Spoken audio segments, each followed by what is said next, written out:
Eileen, I cannot hear you yet. You're on mute.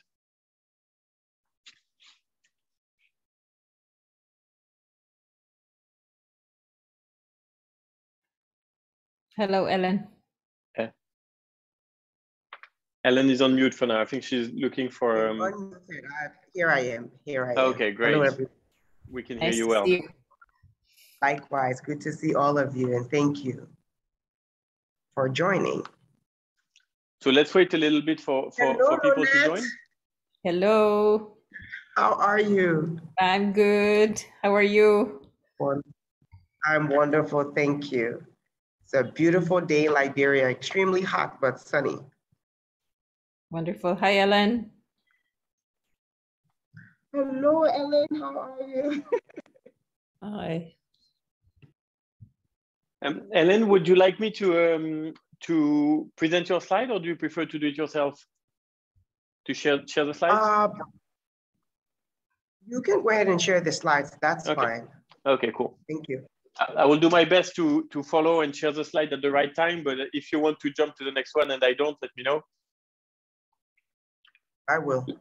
Thank you. Let's wait another minute for people to join us. Of course. This process for everyone to select a room is not always very easy, so some of our participants sometimes needs a bit of a nudge to come to the room.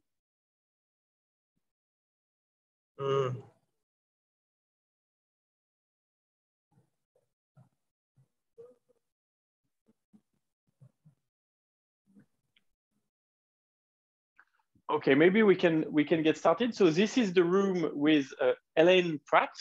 Thank you very much for joining us. You're Commissioner of Land Use and Management, Liberia Land Authority. You will be talking to us about the collaboration between government and the Liberian people working towards an inclusive Liberia. And we have approximately half an hour, and we will try to divide that into roughly 50% for the presentation and roughly 50% for the question and answers to make it as interactive as possible. So Elaine, over to you. I will share the slides right now. Put it in presentation mode. Thank you very much. Good. And the floor is yours. Good day to everyone. Thank you. Good day to everyone. Good morning, good afternoon, good evening. I'm Ellen Pratt, and I want to say a thank you on behalf of the Liberian Land Authority for the opportunity to share a story and to participate in the virtual learning exchange. Today, the presentation will focus on the LLA's story as it relates to how we've developed our customary land governance, and we'll speak about some of the challenges that we've had and how we've managed to work towards what we've achieved thus far. So if you look at the second slide, it's a timeline. Second slide, please. Yeah, it's a timeline to our customary land governance. The Liberian Land Authority was legislated in 2016 as a new agency for land reform in Liberia. And at the same time, through work that had started with a previous agency called the Land Commission and the passage of Liberia's first land rights policy, work had already started on customary land formalization as early as 2016. In the absence of a law and regulations, but with a land policy that advocated for the rights of customary residents and citizens of Liberia. And we started the customary land formalization process with the help of a lot of donor agencies spread out across the country. In 2017, we were officially established as an authority. 2018 was a pivotal year for us because that was the year that the Land Rights Act passed. This act was the law that supported the land rights policy. And what was one of the pivotal tenets of this law was the recognition of customary rights. For the first time in our nation's history, we were recognizing as a country that customary citizens who had lived on their lands for generations were the rightful owners and not the state. So we went from two categories of land ownership, which were public land and private land. Private land being any land that was deeded, and public land being everything else, including where customary residents lived. We went to four categories of land, which were public land, government land, which is government infrastructure, private land, which is land that has been deeded, and customary land. And this customary land is now all of the lands that we previously considered public land vested in the state now belong to the residents. How do you now help customary residents to formalize their land claim for economic development, for sustainability, and most importantly, for land tenure? So in 2020, we developed the first CSI guide, that is a customary community self-identification. In 2021, we further refined these steps on customary land formalization based on the lessons learned from many of the pilots, and we developed a national guide to customary land formalization. 2022 is the year where we've tested so many of these methodologies.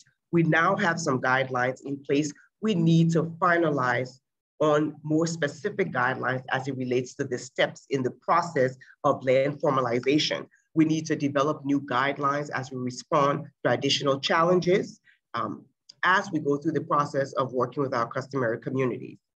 Next slide, please. So we've had a very, I would say, ambitious agenda.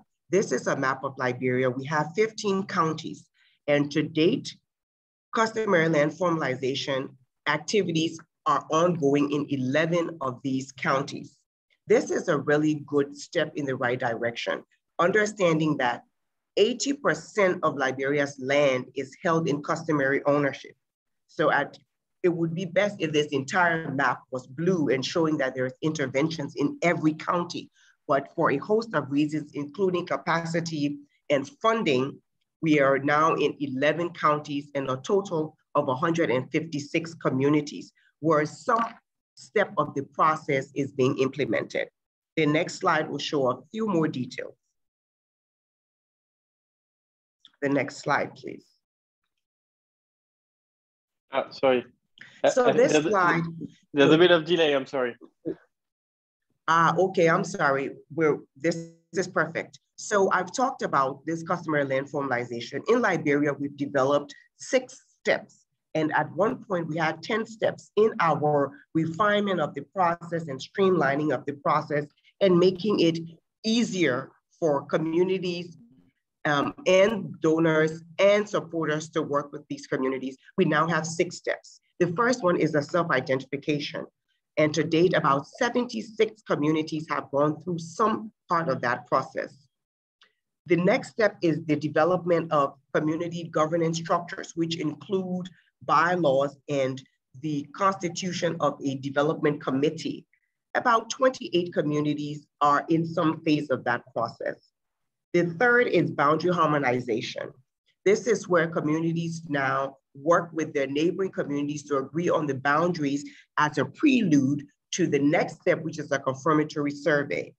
You will notice that most of our activities are in these first 3, because as you get to the last 3, it becomes a challenge of logistics, a challenge of financing, and a lot of land disputes are stuck at the boundary harmonization phase.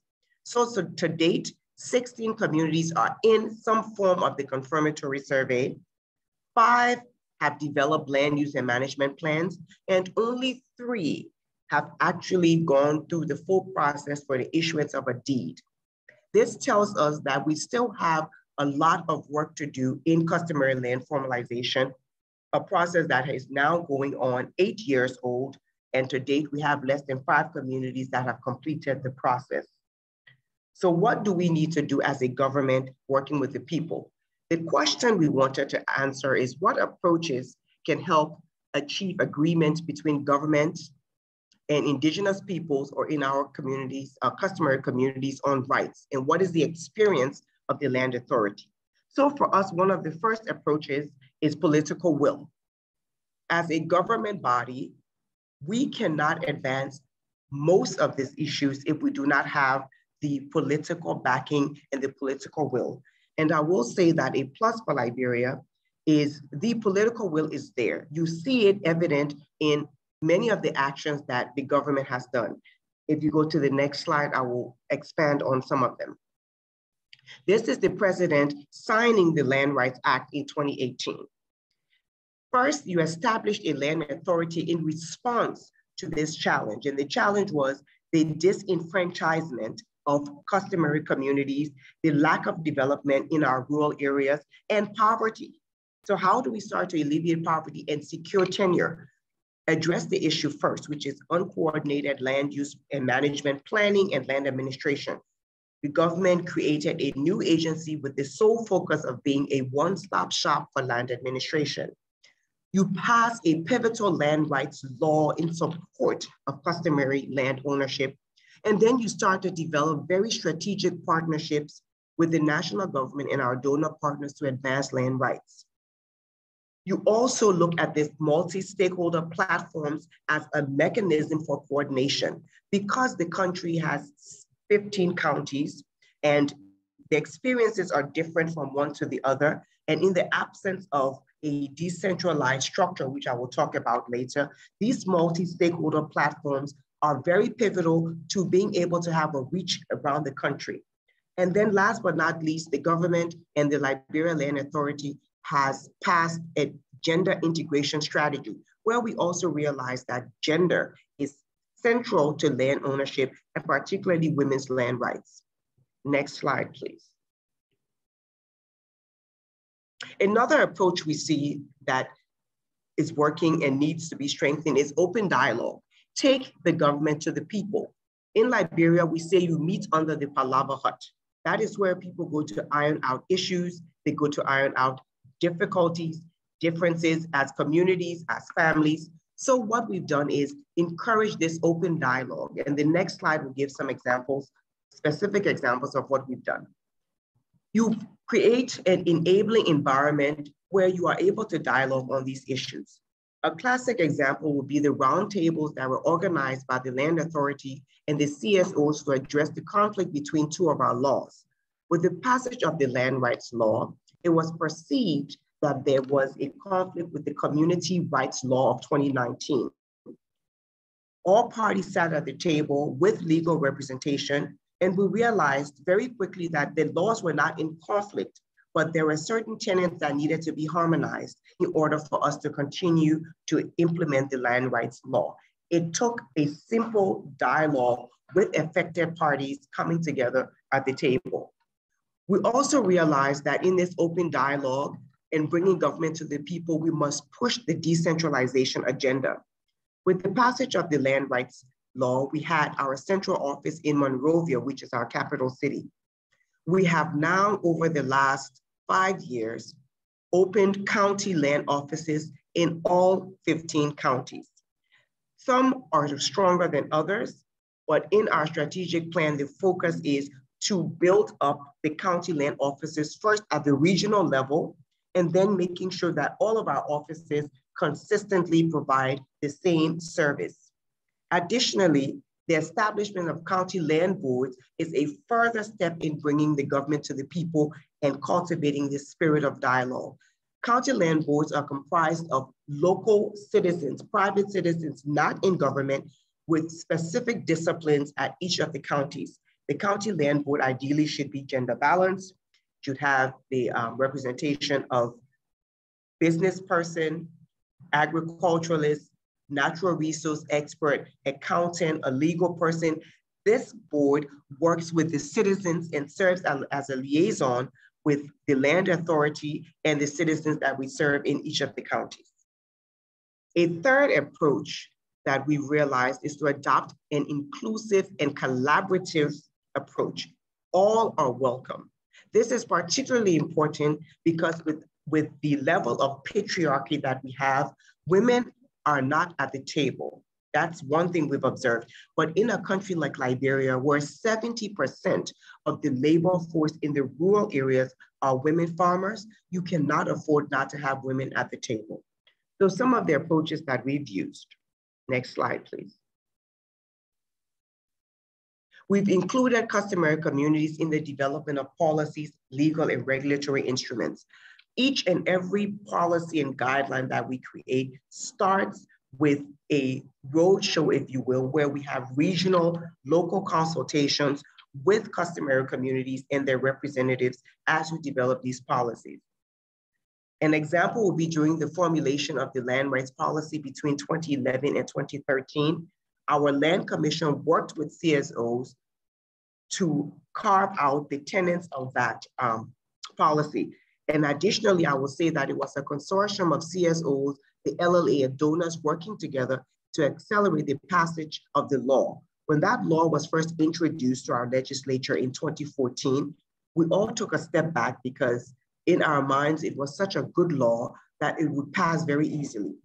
And at the third year of no movement on the passage of this law, it took a concerted effort of all of our parties together, going back and galvanizing, advocating for the passage of this law, which then passed in 2018, 4 years after it was introduced to the legislature. I believe we have one last approach that we would like to share. Next slide, please. Yes, learning together and peer-to-peer learning. So as I mentioned, we've been in the pilot phase for a lot of these approaches. This was new to the government. This customary land formalization process was new to the people of Liberia. So we have made it a point to learn together. Next slide, please. We've specifically designed pilots around the countries where we have been testing the various methodologies to allow us and our partners to address, identify any of the shortcomings during the implementation, and then to gradually adapt our processes as we learn lessons in the field. For instance, the customary self-identification process was developed jointly with the civil society and the LLA. After piloting the concept, we then went on to develop a national guide, which is being used today by communities in this process. Next slide, please. And we've realized that this peer-to-peer learning is helping us to also reach back to the communities with what we have heard as challenges. Another example of our peer-to-peer learning are the land use pilots that we've developed jointly with our CSO, particularly IDH, the Sustainable Trade Initiative, and they worked with us to develop national guides after testing some of our methodologies and best practices in the field. So I believe that is the end of the 5 key approaches that we've seen work. And yes, there are challenges, but we will continue to persevere. So thank you very much. And I look forward to any questions you may have.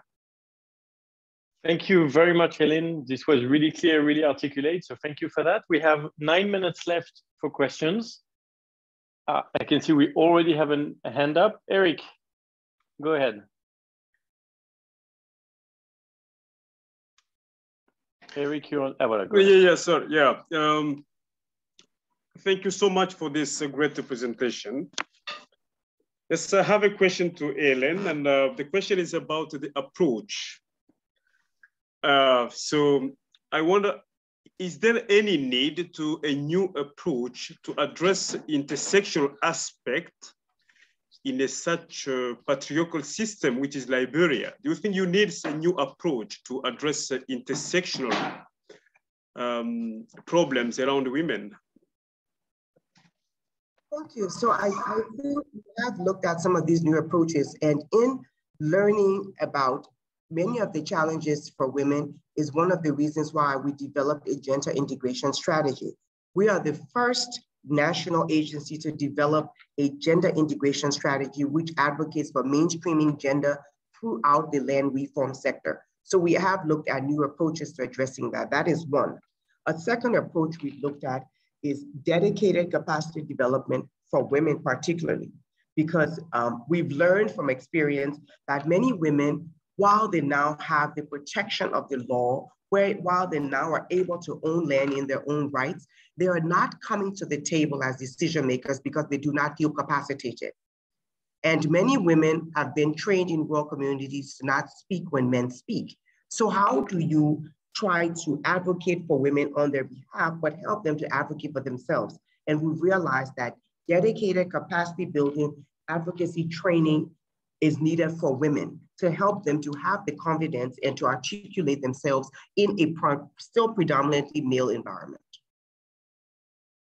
So you mean if there is a new approach that would help women, the silent women, to talk? So this is something you would like to integrate in your system, because yes, there are different approaches that we that doesn't need to go like to formal training, but we have different approaches that can help women to talk without being in school or in any workshop. So those are kind of things you need, I think. Thank you very much. And I look forward to really speaking to you more about that. Thank you. Yeah. Thank you, Eric. Anyone else? We still have time, so don't hesitate.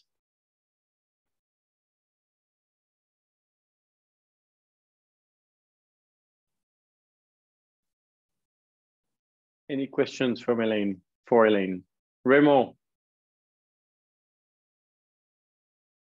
Raymond, go ahead. Oui, merci. Yeah, you are one of my favorite participants because in all my groups, you're asking questions or making contributions.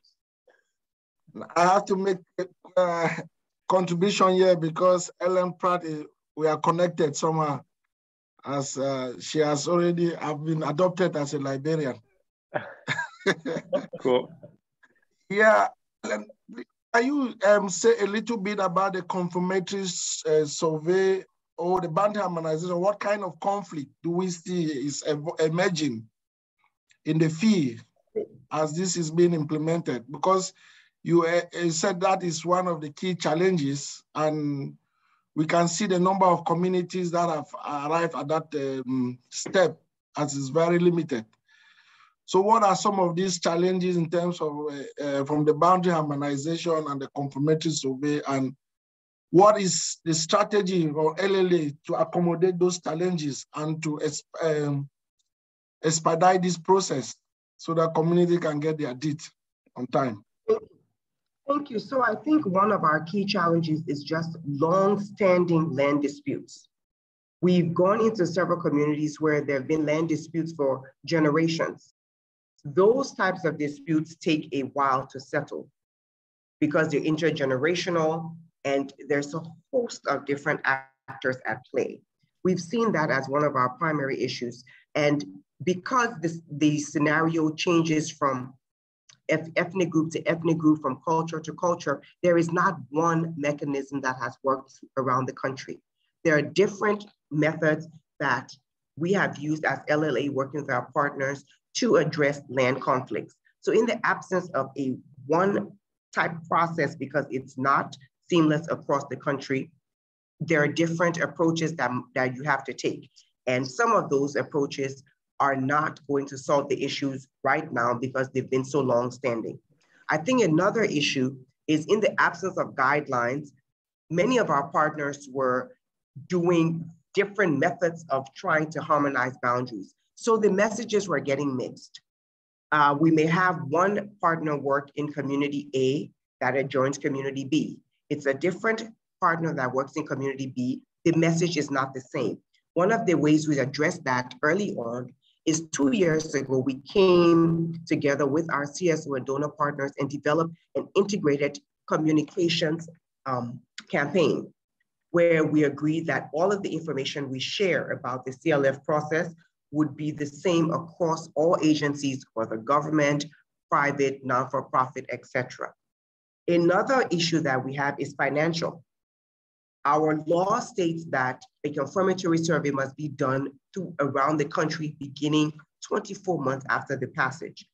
Very difficult to do when there's a national government that does not include an operational budget for the land authority. So how do you operate? How do you then go out into the field and do this confirmatory survey? It takes manpower, it takes people. Our other challenge is an institutional and capacity challenge. When the land authority was instituted, it included transitioning land functions from other agencies. One of the agencies was the lands division of all of our surveyors. Most of these surveyors have not received formal training since 1982. Their methods are a bit antiquated, they're a bit outdated, and they are not technology focused. Second thing was a lot of these surveyors have been retired. We retired 94% of our surveyors. So we now have a learning gap. So as you go from boundary harmonization to confirmatory survey, one of the challenges is just the human resources required to complete that task, in addition to the financials. There is no funding to pay for confirmatory surveys. So communities are working with partners. They're reaching back to community members that may have the financial wherewithal to help to fund those surveys. And that is not the optimal way approach that should happen, but it is the realistic approach. Thank you very much. We have just under 2 minutes left, so we would have time for a really tiny question.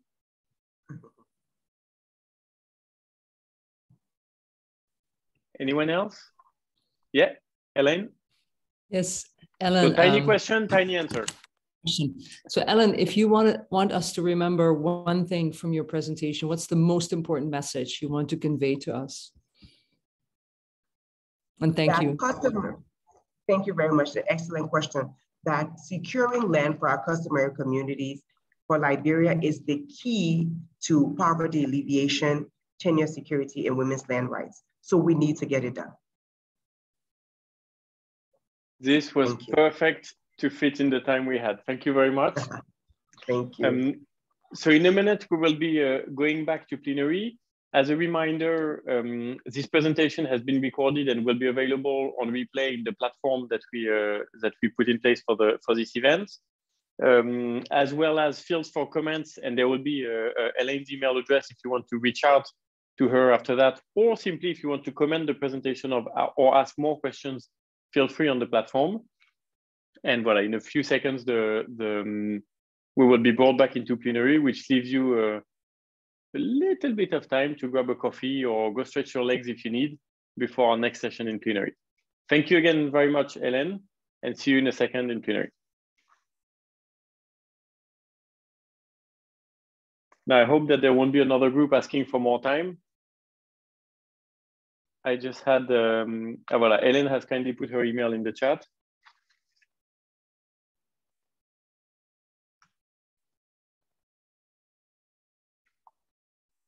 I have received on the back channel all the signals. Voilà, it's happening.